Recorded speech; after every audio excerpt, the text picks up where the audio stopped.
बौद्ध आवाज।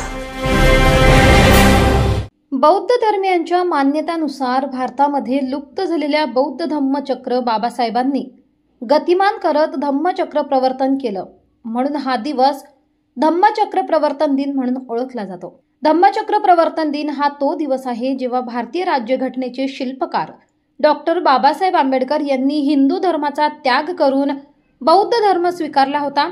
तो प्रामुख्याने दीक्षाभूमी येथे दरवर्षी साजरा केला जातो। धम्मचक्र प्रवर्तन दिनानिमित्त नागपूर येथील दीक्षाभूमी येथे लाखो बौद्ध अनुयायी जमत असतात। दलितांच्या उद्धारासाठी डॉक्टर बाबासाहेब आंबेडकरांनी आपले अवघे आयुष्य वेचले। आयुष्याच्या अगदी शेवटच्या काळात त्यांनी बौद्ध धर्माचा स्वीकार केला। 1935 साली बाबासाहेब आंबेडकरांनी बौद्ध धर्माचा स्वीकार करण्याची घोषणा केली।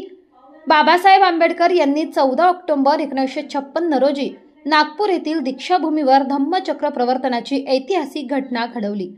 त्यांनी बौद्ध धम्माची दीक्षा घेतली आणि लाखो अनुयायांनाही धम्म मार्गावर आणले। या अनुषंगाने दिनांक 2 ऑक्टोबर 2025 गुरुवार रोजी सायंकाळी 5 वाजता भारतीय बौद्ध महासभा व भारतरत्न डॉक्टर बाबासाहेब आंबेडकर जयंती उत्सव समिती नवापूर यांच्या संयुक्त विद्यमानाने नवापूर येथे डॉक्टर बाबासाहेब आंबेडकर पुतळा प्रांगणात 69वा धम्मचक्र प्रवर्तन दिनानिमित्त डॉक्टर बाबासाहेब आंबेडकर यांच्या पुतळ्यास व गौतम बुद्ध यांच्या प्रतिमेस अभिवादन करण्यात आले।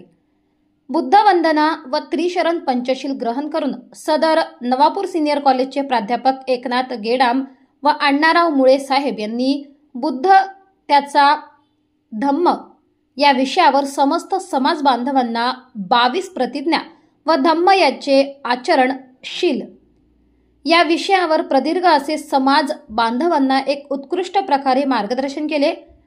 बौद्धाचार्य दिलीप ढिवरे यांनी सूत्रसंचालन केले। सेवानिवृत्त नायब तहसीलदार मिलिंद निकम यांनी कार्यक्रमाचे आयोजन केले। तसेच माजी नगरसेवक नरेंद्र नगराळे व नगराळे परिवारातर्फे 150 ते 200 लोकांसाठी खीरदान देखील करण्यात आले। डॉक्टर बापूसाहेब मंगळे, महेंद्रजी सोनवणे, संतोष शिरसाट, रमेश पानपाटील, सुरेशजी मवाडे, रमेश पानपाटील, नानाभाऊ साळवे, विशाल चहांदे, कैलास शिरसाट, मनोहर भाऊ नगराळे, प्राध्यापक एकनाथजी गेडाम, प्राध्यापक अण्णाराव मुळे, प्राध्यापक Ravindra Tupe sir, Ravindra Ahire sir, Ravindra Pimple sir, Sunil Borse, Pahurkar sir, Jitendra Ahire, Chhotu Ahire, Jayendra Chavan, Vijay Tijvij, Bapu Wagh, Darshan Dhole, Shoaib Shaikh, Ravindra Chavan, doctor Archana Nagrale, Sandhya Dhivare madam, Kranti Dhiware, नम्रता चहांदे, सावरे मॅडम, रेखा साळवे मॅडम, मुळे मॅडम, गेडाम मॅडम तसेच नवापूर शहरातील विविध परिसरातील समस्त भीम अनुयायी कार्यक्रमाप्रसंगी उपस्थित होते। न्याय अन्याय न्यूज संपादक विजय तिजवीज, नवापूर। संपूर्ण जगामध्ये हा साजरा होत आहे। याचं कारण असं आहे की एक प्राध्यापक सोनकांबळे म्हणून आहेत, त्या सोनकांबळेच्या लेखामध्ये असा उल्लेख आला आहे की जगातील 42 देशांमध्ये हा धम्मचक्र प्रवर्तन दिन आज संपूर्ण देशामध्ये साजरा होत आहे। त्यांच्यावर उपस्थित आजच्या या कार्यक्रमाचे अध्यक्ष सन्माननीय नरेंद्र भाऊ नगराळे सर, आयोजक निकम सर,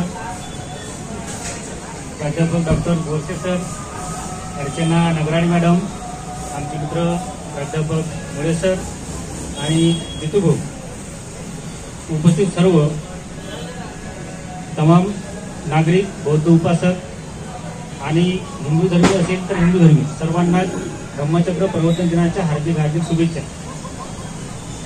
प्रश्न असा आहे की हा जगातील महान धम्म, हा विज्ञानवादी धम्म आहे। हा धम्म डॉक्टर बाबासाहेब आंबेडकरांनी आपल्याला देताना सगळ्यात अगोदर प्रथमतः त्यांनी 22 प्रतिज्ञा दिल्या, ते तुम्ही लक्षात घ्या।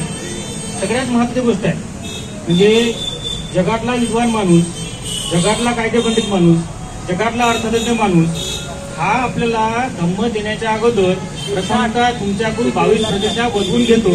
याचा अर्थ त्याच्यामागे काहीतरी एक प्रकारचं कारण असेल हे आपण सगळ्यांनी लक्षात घेतलं पाहिजे। 22 प्रतिज्ञा म्हणजे हा कोड ऑफ कंडक्ट आहे, ती आचारसंहिता आहे।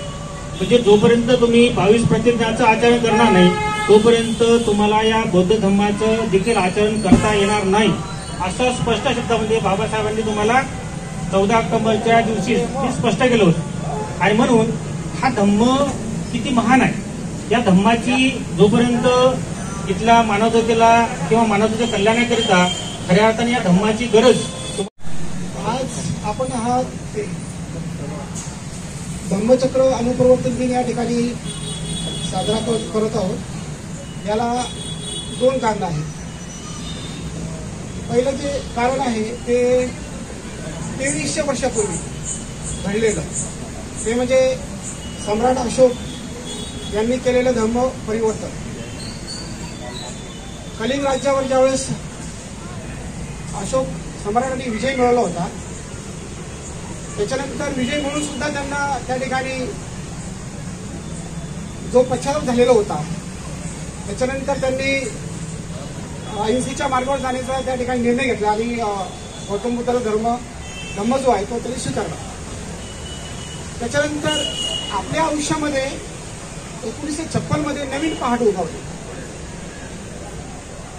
बाबासाहेब तर 21 प्रतिज्ञा आहे, ज्या 22 प्रतिज्ञा आपल्या बाबासाहेबांनी दिलेल्या आहेत, त्याच्यामधली 21 जी 22 प्रतिज्ञा आहे, ज्यावेळेस बाबासाहेब 22 प्रतिज्ञा देतात आणि त्यावेळेस बाबासाहेब म्हणतात की आज माझा नवा जन्म होत आहे, असे मी मानतो. म्हणजे या गोष्टीवरून बाबासाहेबांच्या या प्रतिज्ञेवरून आपल्या लक्षामध्ये येतं की आजचा दिवस आपल्या आयुष्यामध्ये जे बौद्ध धर्मीय आहेत यांच्या आयुष्यामध्ये आजचा दिवस किती महत्वाचा आहे. एक नवीन पहाट आपल्या आयुष्यामध्ये उगवली. जे काही भारतीय बौद्ध महासभा मुंबई व डॉक्टर बाबासाहेब आंबेडकर व महात्मा फुले जयंती उत्सव समिती यांच्या विद्यमाने होत असलेल्या डॉक्टर बाबासाहेब आंबेडकर 69वा धम्मचक्र परिवर्तक दिनानिमित्त इथे जमलेले उपासक उपासिका बंधू भगिनींनो व माझे पत्रकार मित्रांनो, आपल्याला 69वा धम्मचक्र परिवर्तन दिनाच्या शुभेच्छा देतो व थांबतो. जय भीम, नमो बुद्धाय.